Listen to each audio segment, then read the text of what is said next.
जय भीम, जय संविधान। नंबर सबका आएगा, ना मजदूर ना किसान, किसी को ना छोड़ा जाएगा। सरकारी कर्मचारी हो या व्यापारी हो, ध्यान रखना सबकी बारी आएगी। अभी चाहे ये हमारे भाई ने बोला था अग्निवीर 4 साल का कर दिया, उससे पहले वन रैंक वन पेंशन की बात मोदी जी करते थे। इन्होंने कहा ठीक है, बहुत आंदोलन हुआ, फौजियों ने साथ भी दिया। इन्होंने कहा ये बहुत चालबाज हैं, दिखाएंगे कुछ आपको देशभक्ति, राष्ट्रवाद वगैरह की बात करेंगे, लेकिन इनके पीछे इनकी मंशा, इनकी तैयारी कुछ और होगी। इन्होंने कहा लो मैं तुम्हें पेंशन क्या, तुम्हारी ग्रेजुएटी भी खत्म करता हूँ। 4 साल की कर दिया, अगर 5 साल की करते तो ग्रेजुएटी मिलती, लेकिन वो भी खत्म कर दी। और इसके साथ साथ सेना को प्राइवेट कर दिया, कॉन्ट्रैक्ट पे कर दिया। 4 साल के लिए कौन गोली खाएगा। और चाहे पुलिस वाले हों, इनका CCTNS जो कि FIR वगैरह होती है, पूरा गोपनीय चीज़ होती है, वो कॉन्ट्रैक्ट पे जा चुका है। और भी नौकरियां खत्म हो रही है, ट्रांसपोर्टेशन वगैरह, बहुत सारी चीज़ें।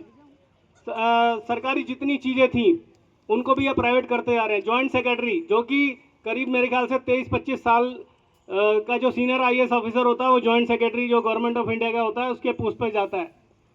वो डायरेक्ट लेके आ रहे हैं, सिर पे बिठा रहे हैं। और जबकि आपका बच्चा, गरीब मजदूर किसान का बच्चा है, कहीं का भी बच्चा, यूपी बिहार का कहीं का भी, बड़ी मेहनत करने के बाद IAS बनता है और जाके 22-25 साल बाद जाके जॉइंट सेक्रेटरी तक पहुंचता है।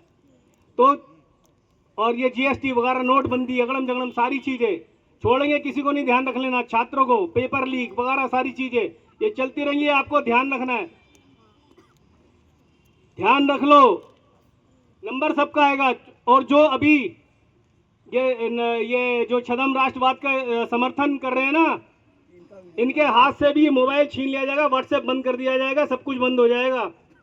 और अभी भी यूपी में कहीं पर वो जो समर्थन करते थे छदम राष्ट्रवाद का, उनके भी घर तोड़े गए हैं। छोड़ेंगे नहीं ये, क्योंकि इनका मकसद सिर्फ कब्जा करना है। कुछ लोगों के हाथ में पूरा कंट्रोल और बाकी सारे लोग गुलाम।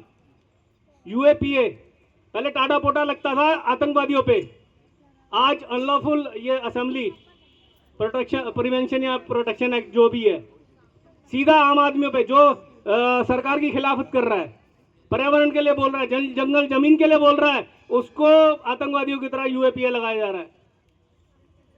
तो ध्यान रख लेना, किसी को नहीं छोड़ेंगे। अगर कोई सोचता हो मैं बच जाऊंगा, बचोगे नहीं, तुम बचोगे, तुम्हारे आने वाली नस्लें खराब होंगी, वो नहीं छोड़ेंगे।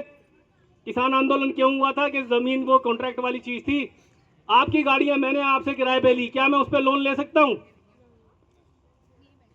किसान की जमीन पे कॉन्ट्रैक्टर लोन लेने का था, वापस करता नहीं। जमीन किसकी जाती? किसान की जाती। तो बहुत सारी चीजें, 1 मिनट हो गया, मैं अपनी बात खत्म कर रहा हूं। जय जवान जय किसान, जय जवान जय किसान, जय संविधान। जय संविधान।